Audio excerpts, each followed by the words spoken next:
really, for me, the title that I like the most is just kind of servant. Being a domain expert, you should never fall in love with the solution. You should always fall in love with the problem. Feedback is a gift.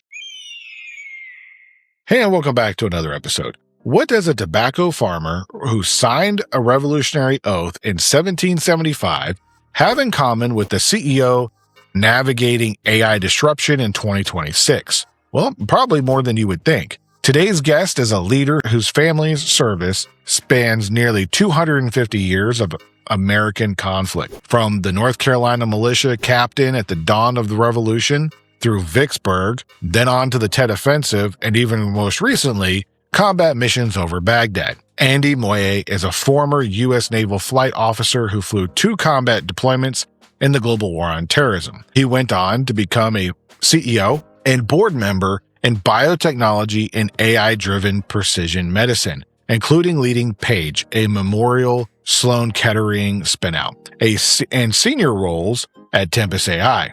Today, he is the founder and CEO of Stealth Cell and Gene Therapy Company.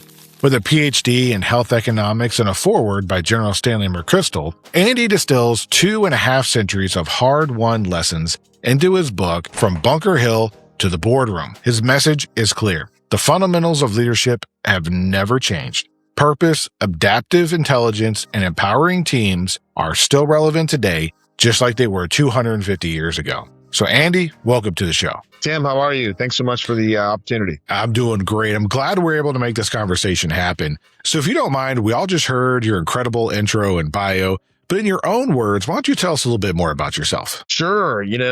I kind of think about myself from the perspective of trying to be a servant, and from the book and all the things that I've done in healthcare to my military service. I really try to think about how can I help as many people as possible and at scale, and both from the leadership book from Bunker Hill to the Boardroom here that we'll talk about to, building companies in the health tech and the healthcare space and the precision medicine space, trying to find those opportunities where I'm influencing as many people and providing products and services that help doctors, help patients, help leaders be better leaders, all those kind of things. So, I've been asked before, you've got a lot of titles, the CEO, co-founder, author, what title makes the most sense to you? Really, for me, the title that I like the most is just kind of servant. How can I help people in their path in life? And that's kind of what makes me happy. Well, where did you get this mindset from? I obviously, this family heritage that I didn't know I had until a few years ago, and really did the research for the book and diving into, where my family comes from and this military service. Maybe it's genetic. I don't know. That's probably another book, Tim, maybe a hint for the listeners here. But I think there's just something innate that even when I was a little kid, and you can kind of see it in people who really want to be, there for others. And, I talk a lot about, I always use this quote, and every Martin Luther King Day, I quote it again from MLK, and it's, everyone can be great because everyone can serve. And it just really has resonated with me my entire life, no matter where you are in life, no matter how bad things might be, no matter what's going on, you can go and help others, and you have something to contribute to the world. And I hope people sort of take that away. And so for me, that's always been the case. I find the most gratification in helping others achieve their goals. And I think along the way, I've found that by continuing to do that, by continuing to serve and serve greater purposes, my own life has benefited as well. And so that's just kind of the way it's always been. And I'm not really sure where it comes from, but my parents, I guess, my family, and just something that's always been there. I love the fact that you talk about the servant leadership and being able to serve others and make an impact and help them out and bring them on. I really love that. And that goes into some leadership principles.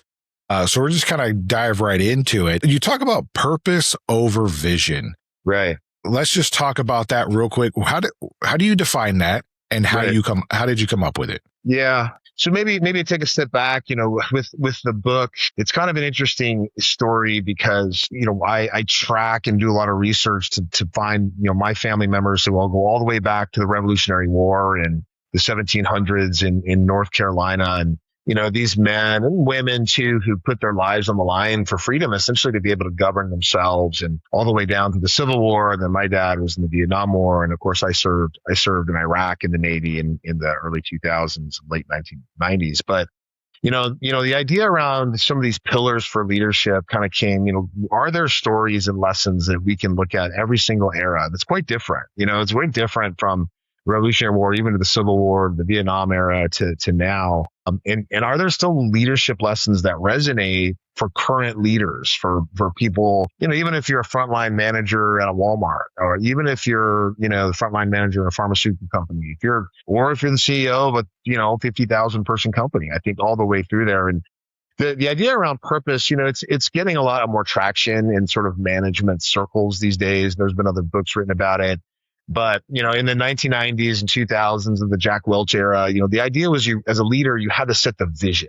You had to tell people where we're going. And that simple statement of having a vision statement, of course, consulting companies made billions over the years helping you craft your vision statement, which had to be slightly different than your mission statement, and all this kind of stuff. And, at the end of the day, and especially during my time as CEO of Page AI, I found that everybody in my organization, and, we went through a lot of layoffs and things like that. I talk about that in the book, but I really spent time with everybody to understand why they were there. What motivates you? And you found that everybody has a different purpose for why they come to work every day.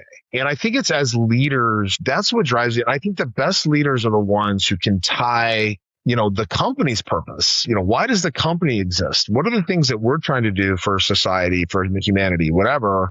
And can you tie that purpose to that person's personal purpose, right? And the best leaders that can do that really form these unbelievably strong cultures because people really resonate their own, it just everything aligns, right?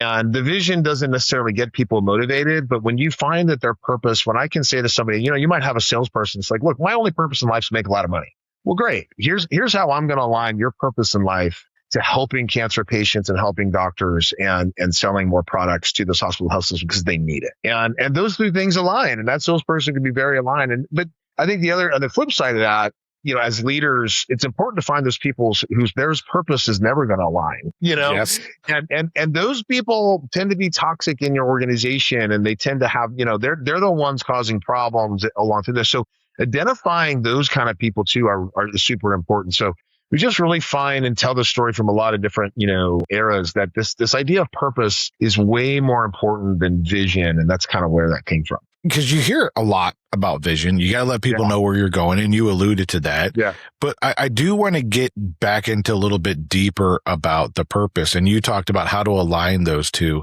Where do you find that people usually sit? This is kind of with the engagement side. Is it still like 70 are disengaged and 30% are engaged, and it's because the purposes aren't aligned, or they're just there along for the paycheck? Right.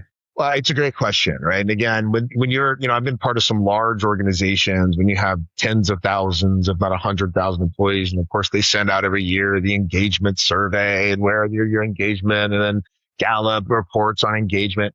But I do think engagement and this idea of tying the company's purpose to your personal purpose is so important. I think this is where leaders, really the point I'm trying to make in the book is as strong leaders, you have to be able to try. And then, of course, as a leader, if I have hundreds of people in my organization, I can't do that for everybody. But I can certainly do it for my direct reports, right? The people who report to me, I certainly should understand everybody's purpose and what it is. And then I should ensure that that's tied. And again, if it's not tied, if somebody's, you'll see this a lot actually in senior leader whose their real purpose is sort of this personal ambition. Like my purpose here is to kind of get myself up and above, right? And if that's not tied to the overall company mission, that person probably needs to go, right? And so you need to start there. And then that needs to cascade down. And then that leader needs to talk to their leaders and their managers and understand those people, and then all the way down through your organization. And again, I think I haven't done this research, probably again, another good idea for a book, but it's probably good to go back to the companies who have the highest engagement are probably the ones where that kind of communication from the top and the purpose that's tied to it is really, really strong. And I think you just too many times people are disconnected, not from the company's vision or mission, but like, why am I here? It's really about why, especially in younger generations. We've seen this a lot, millennials and Gen Z. I'm Gen X. Okay. I'll just go ahead and admit that. But, like Gen Z, that is they really want to know the why. why did you make that decision? Why are we doing this? And, drove the old guys crazy. You don't need to know, like, just do it. But that's not how it works. You have to tie these things together so people understand the mission and can go forward. I think about all the mission statements I have ever come in contact with, and I can't think of one that I remember. So do you think having a purpose statement versus a mission statement is more important, or even more important, than a vision statement? Well, I'll flip it a little bit on its head. I don't think a mission statement, a company should have its own purpose, right? It should have a vision. I've just founded a company in the cell and gene therapy space, and we have a very clear mission to get more patients access to life-saving therapy. That's the reason we're there. And as I'm hiring new people, I want to make sure that I understand why they want to be here and do those things align. And the early employee is pretty simple. Yep, I have it, and I get it. But as you're going to get bigger, you're going to find, accounts receivable clerk, somebody to pick on them who, that's all well and good, but I've got 2 kids and I'm trying to get them through college, and I'm just trying to, healthcare benefits are super important to me, and I really put it. Okay, your purpose in life is to take care of your family, right? Well, let me try to tie that, here's the reason the company exists. The reason you come to work every day is to take care of your family. The manager's job is to try to marry those things together, right? Make sure that she understands, hey, she will be able to take care of her family and do that, doing her job really, really well if the company succeeds overall, and, blah, blah, blah, right? So I think it's not that and you're exactly right. You can go to any company, grab someone off the street, tell me the company's mission statement. Oh, yeah. And then there are CEOs who feel like they have to do this, I'm going to run around my company. I'm going to drill people and make sure they know. That doesn't help. It just really doesn't help. But people should have a good sense of why the company exists and why I'm here. And if those 2 things marry, and it doesn't matter if you're in healthcare and you're saving lives, or if you're manufacturing widgets, right? Hey, the widgets exist to build, the parts for people, and that's important because that contributes to society, whatever, right? So it's we're just, as leaders, we have to communicate these things to people so they understand. And I just don't think leaders spend enough time making sure that happens. I love the part that you go around and you said, well, you don't go around, but you said that CEOs go around and try to drill it in people's heads. Right. And part of the leader getting out is gathering intelligence. And what I really loved about your book is you also bring in a lot of military ties to business and how they really work with each other. And you bring up a concept of adaptive intelligence. Mm-hmm. And how would you define that for somebody who knows nothing about the military? Right. And they're like, what are you talking about? Adaptive intelligence. Right. How do I relate that? Can you define it for folks listening and watching? Sure. We tell a story in the book about, my dad's service in Vietnam, and he was there in 1968. And of course, people have some understanding of what happened there, some better than others. But in 1968, you really had the most pivotal year of the war for the most part. In the early part of the year, the VCs, had the Tet Offensive, and they, everyone thought they were going to, rest on the Tet and Lunar New Year, and instead they attacked all these military bases. And of course, up to that point, every single Army officer and enlisted man and woman in Vietnam had been trained to go into the jungle, into the rivers, in the mountains, down foxholes, finding and working riverine and jungle operations. And what happened was they actually overran Saigon, which is a very big urban, city. And my dad had in the matter of 12 hours, organize a bunch of his troops from a base, get in there, work with a bunch of other base, and do urban warfare, like this, right? To try to clear house to house. And if you had applied the same tactics that you use in riverine and jungle warfare to clearing houses and clearing urban, you wouldn't make it, right? You'd have severe casualties, all these kind of things. So, in the military, it's always about adaptive mindset, understanding the situation, situational awareness, and then adapting your tactics to the situation at hand. And I think, the way we try to relate that to business is too often leaders fall in love with their solution.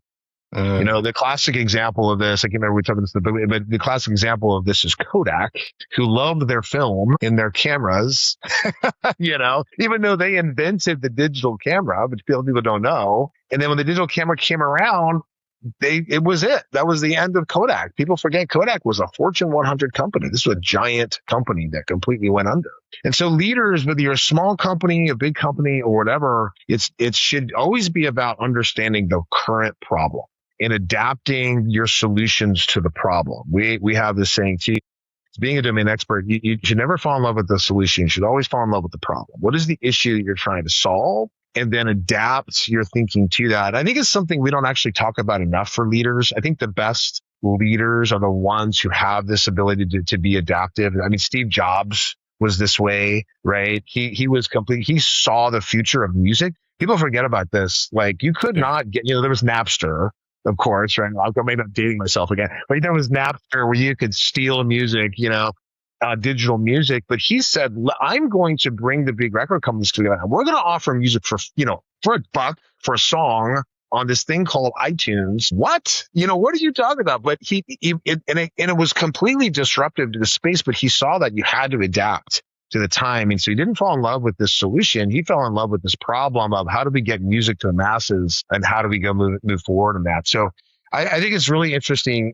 Most leaders, aren't adapted enough and I think need to be as open as possible to all of the changes that are happening around them. And can you quickly do that? So in the military, you have to be able to do that. Again, today you may be called on to go in the jungle. Tomorrow you may have to clear house to house. And that's just the way it is. We also saw this in Iraq when I was in, during the 2003, 2004, 2005.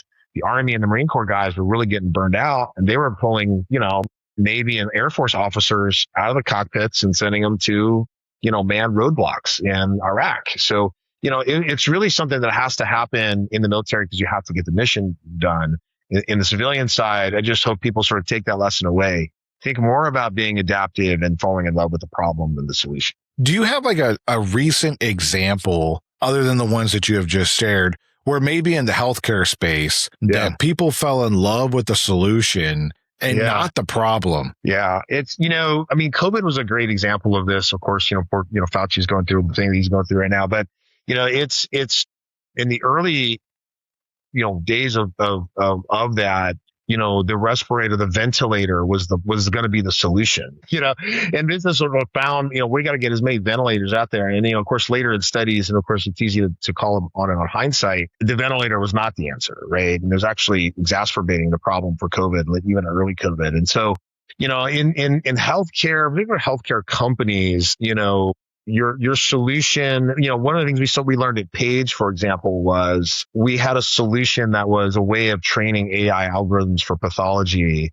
that was fine, but it wasn't really solving the problem. The problem was workflow and infrastructure and things like that. And so I think even for me, looking back on my time, CEO there, I didn't learn fast enough to adapt to the problem that was really out there. We had this great solution and we were sort of, hey, you have to use this great solution, but we weren't solving the problems of workflow and infrastructure. And it took us a while to kind of figure that out. So there's always going to be these things where there's a real problem and there's your solution and you have to try to figure it out. I am always fascinated about problems and getting back to actually helping people realize what is the real problem versus a symptom of the problem. Right. And in the healthcare space, people usually kind of solve symptoms while they're trying to get to the root cause. Other industries, they they look for the root problem. Right. In your experience, how do we handle solving the problem or actually even trying to identify the problem and the right problem? And how often do you think we get it right? Well, in healthcare, not a lot. I mean, healthcare it's, we could have an entire other podcast about the challenges and the problems in healthcare. But, I think there's two ways to think about it as a leader. Number one, your own internal product problems, right? And I think there are really good companies who do this well. They use, tried and true tactics like the 5 whys, right? So let's ask why, and then we ask why again, and we ask why 5 times, or we do these fishbone, like trying to get to the root cause of an issue, for example. I think the bigger issue for leaders are market problems. And I think some companies are really good at their own internal product problems and they're operational and they use lean systems and all those kind of things. And that's okay. I think it's really challenging when it's the market. Like what is the actual problem in the market that we need to solve? That was again our problem at Page. We assumed there was a certain problem when we had a solution for it. And, we're going to save pathologists time and we're going to do these things. But that wasn't really the problem. The problem was really more about workflow and reimbursement and infrastructure and network. And it just took time to try to figure that out. And so I don't think we do a great job. Again, I think companies do a pretty good job on the internal product. Hey, let's solve that problem. If they have good systems in place, it's the market challenges that I think are really hard. And it's not, sometimes it's identifying exactly what that problem is, and fixing it and then going to market with something that fixes it. I think it happens rarely. I think we do the best to put a solution out there. Again, one of the things we talk about in the book is there's no way to understand what the actual problem is till you get out there and you learn, right? And too often leaders want to have focus groups and research groups. And they want to, we got to talk to 20,000 people before we even think about building something. And the reality is the best way to do that is you build it and you get it out there and you figure out real quickly we haven't solved the problem. Then you hit it again. And by the time, someone who's still on their 50th focus group figures out, okay, here's what we're going to do. You've already shipped something that's really, really good. So again, we talk about that in the book a lot around there's no better teacher than doing. And so getting out there with something, that's how you're going to learn and actually understand what the problem is. That's a great advice for folks. So we've talked about a lot of high level stuff. Yeah. And I kind of want to take it to an entry level position for a person going into an entry level position. And they're like, you know what? I'm just now in leadership. How do I get away from micromanagement? And I get into empowering teams and using empowering terms. It's really, I think for most new managers and leaders, whether you're in the military, frankly, or you're, just got your first frontline manager job at a retail store or wherever, I think it's the hardest thing, right? And because we talk a lot about, if you think about Larry Bird, who was one of the greatest basketball players of all time, wasn't really a great coach. And because he sort of assumed everybody was as good as him and like micromanaged his players and these kind of things. Magic was kind of the same way. And so, in order to lead and manage people, you have to understand their strengths and weaknesses, and you have to empower them to make mistakes. And that's the hard thing for early managers and leaders, because maybe they just got that promotion. They feel like if Johnny on my team makes a mistake, it's my fault and I'm getting fired, and hopefully the culture isn't that way. But, as leaders and managers, and up the chain, the new leader's leader needs to be able to say to them, hey, you need to allow your teams to make mistakes. You need to train them appropriately. You need to ensure, you feel comfortable with their ability to do the job. But you need to allow them to make non-fatal mistakes, because that's the only way they're going to learn to get better. And it's the only way you're going to sort of be able to teach. It's the way you'll mitigate those things. But absolutely the hardest thing, we talk about that in the book, of course, empowering teams, and great leaders do it really well. Being able to flatten organizations like Jensen Wang, you talk about that, about NVIDIA, being able to, have these very tightly coupled, loosely aligned organizations that understand the issue and the things that have to happen, and then are empowered to make decisions to move fast and to move quickly. And I think, no matter what the size of the organization, really, truly fatal mistakes, those decisions should only happen at the top, right? Your frontline customer service person, accidentally ships the thing back and costs the company $100, not fatal, and the good learning moment. Hey, why did you do it?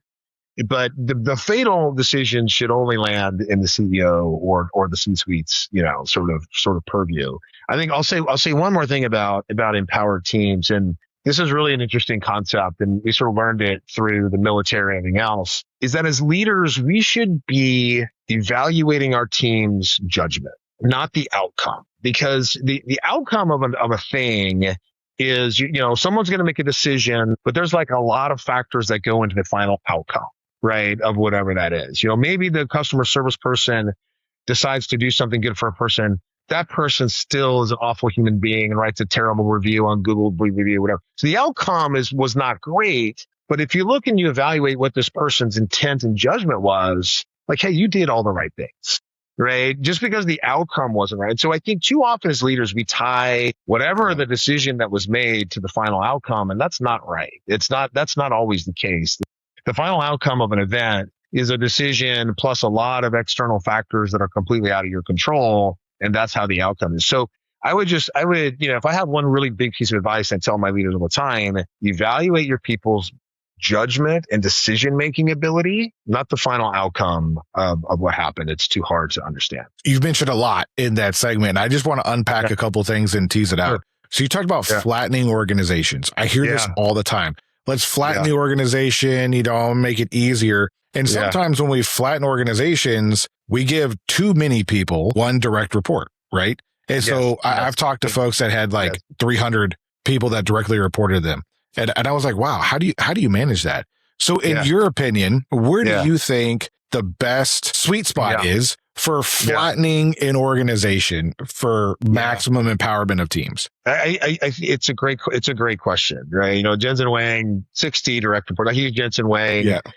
These 60 people report to him. Undoubtedly, he knows every one of them and their families, and they're all like the greatest people ever, right? So it probably works fine. I've definitely seen organizations where a single person has 20, 30, 40 people, and there's no way they can manage them, and it's chaos, and it's absolute chaos. And so certainly, I think middle management, I think what you're really trying to tease out, right, is the filter. What you don't want to have happen as a leader is you have so many layers of middle management, but by the time information gets to you, it's been so homogenized and filtered and, just full of rosy whatever that you're not really getting the truth, and so I think the question is, how many layers of middle management can you live without before someone finally starts to come directly to you with bad news?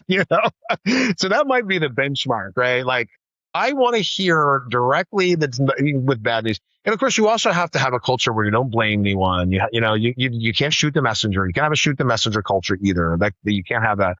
So if you want to hear bad news first as leaders, try to flatten that organization as much as possible and empower people to bring bad news up the chain. They should bring bad news, but they should also bring solutions, right? You also hope to do those things. So I don't have a good answer for you. I don't know if it's 60, but 100, those kind of things. But I think a lot of organizations are trying to figure out how do we remove layers of management such that we're not getting filtered information, right? And that's really the challenge at hand. The filter is the problem in many cases. Someone's going to remove it and put their own thought and opinion on it before it goes up. Right. The other thing you mentioned, which I thought was really key, was judging people's judgment, right? Not the outcome, but the judgment. Oftentimes, if I'm new to an organization and I'm getting into new leadership, I think that every failed outcome is tied to my performance and I'm going to be judged on that. Right. So how do we get people past that? Yeah. I mean, this is really starts at the top, and you kind of have to have that culture where people understand. And I think overall the best performing companies, I don't have the data right at my fingertips here, but I imagine the best performing companies are those ones where the cultures allow these sort of fast failures, and again, just because I made a decision on a product and it failed, we learned quickly, we went back to it. The culture that allows for the faster iteration of the next better product and the faster iteration.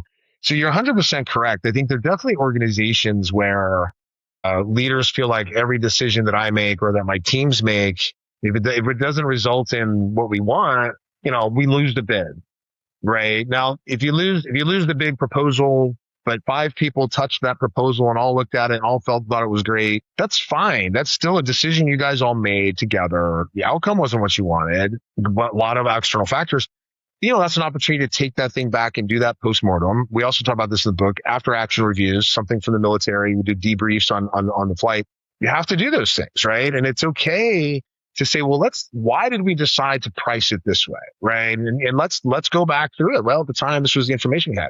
It's not that the judgment was wrong at the time, but now with more information, you can get better the next time you go. That's what a debrief or after action review is for, so that you can understand the decision-making process, understand why you made those decisions, and get better the next time.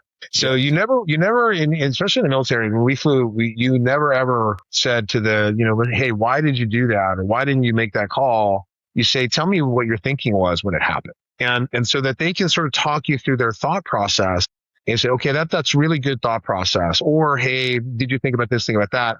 And then so that they can learn and for the next time it gets better. So starts with culture, starts at the top, starts with understanding that decisions and outcomes are not always tied, but going and doing those after action reviews helps you understand what did happen. Yeah. And I'm a big fan of after action reviews or postmortems because it keeps us into learning organizations. But I often find sometimes we say we're a learning organization, we do those things, but then they just sit on a shelf or it sits at a repository. How can we get past that? Okay, I did it. We analyzed it. What is something that we can help organizations, if they listen to this episode today, take nothing else away, how can we help them pull that back off the shelf and reanalyze it later? As a guy in AI, this is where I'll pitch it, right? And this is where AI really can help organizations is, think about your proposals, for example. If you're an organization that does a lot of RFPs, for example, right? You send a lot out. It's amazing. You see organizations and they'll have shipped